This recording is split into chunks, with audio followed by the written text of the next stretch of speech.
سامعین، میں آپ کا میزبان سید محمد عمیر۔ پیش ہے صنف چہار بیت ایک مختصر تعارف۔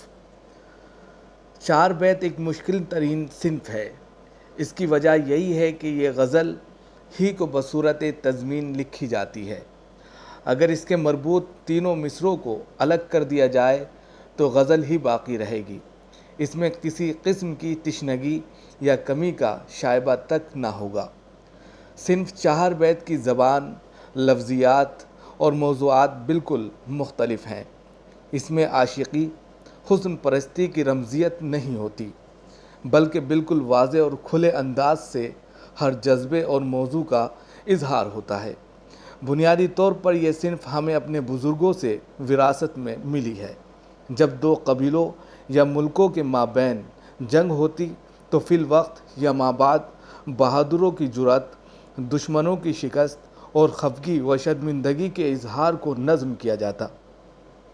افغانستان سے چل کر یہ صنف پٹھانوں کے ذریعے ہندوستان ملک پہنچی اور ہندوستانیوں اور خاص طور پر پٹھانوں کے دل و دماغ میں اپنا مضبوط مقام بنا لینے میں کامیاب ہو گئی۔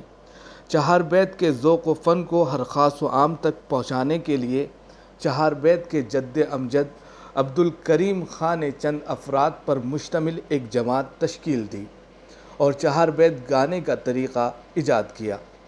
عبد الکریم چہار بیت کے باقاعدہ پہلے رامپوری شاعر اور گائک ہیں۔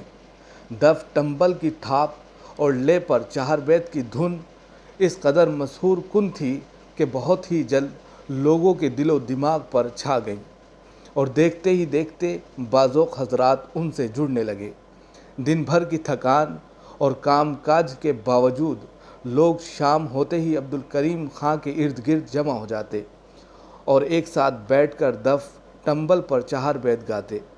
اس طرح یہ سلسلہ آگے بڑھتا ہی گیا اور ذوق در ذوق لوگ ان سے جڑتے چلے گئے۔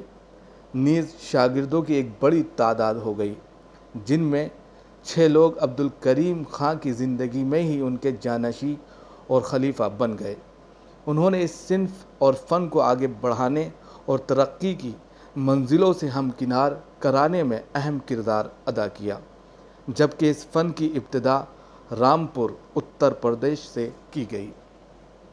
جناب کفایت اللہ خان کفایت، جناب نجف خان نجف، جناب لطافت خان عرف لٹاڑ خان، ان تینوں جانشینوں نے رامپور میں رہ کر ہی چہار بیت کے فن کو بام عروج تک پہنچا دیا اور متعدد خلفاء و جانشین بنائے اور گانے والی جماعتیں تشکیل دیں، جو سلسلہ آج تک قائم دائم ہے۔ علاوہ ازیں کریم اللہ خان نہگ، جان محمد خان، گل باز خان عرف گل خان، یہ تینوں خلفائے عبد الکریم بسلسلے کاروبار رامپور سے باہر جا کر بس گئے اور وہیں رہ کر اس فن چہار بیت کو فروغ دیا۔ اس طرح یہ صنف رامپور سے نکل کر مراد آباد، امروہہ، چاندپور، راجستھان، بھوپال اور احمد آباد وغیرہ علاقوں تک پہنچ گئی اور کامیابی کے ساتھ دن دگنی رات چگنی ترقی کی راہ پر گامزن ہو گئی۔ چہار بیت صنف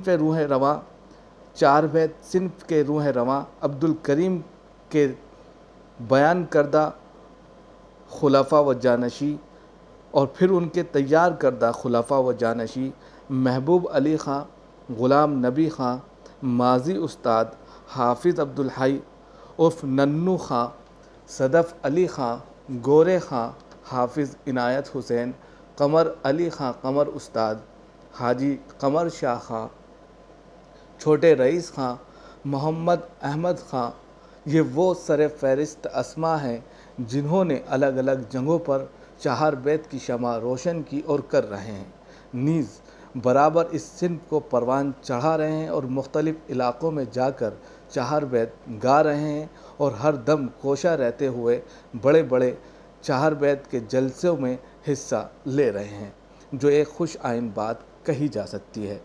صنف چہار بیت کی ایک اہم خصوصیت یہ ہے ان میں عشقیہ کیفیات و جذبات کا اظہار برملا و برجستہ کیا جاتا ہے۔ چونکہ یہ عام محفل و مجلس میں گانے والی صنف ہے، اس لیے عوام کے مذاق کا خاص خیال بھی رکھا جاتا ہے۔ عوام الناس کا مذاق عام طور پر عامیانہ ہوتا ہے، اس لیے ان کے جذبات کو چہار بیت میں سمونا بے حد ٹیڑھی کھیر مانا جاتا ہے، اس خیال سے کہ کہیں شاعری فقرہ بازی و پھوڑ پن کا شکار نہ ہو جائے۔ آخر میں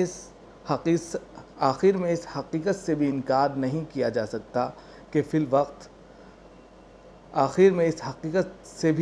الوقت انکار نہیں کیا جا سکتا کہ اب یہ صنف چہار بیت مفقود ہوتی جا رہی ہے، لہٰذا ضرورت اس بات کی ہے کہ اس فن پر توجہ دی جائے، سیمینار کیے اور کرائے جائیں، نیز چہار بیت کھیلوں کا انعقاد کیا جائے تاکہ اس فن کی بازیابی ہو سکے اور وہ لوگ جو اس فن سے ناآشنا ہیں انہیں آشنا کرایا جا سکے۔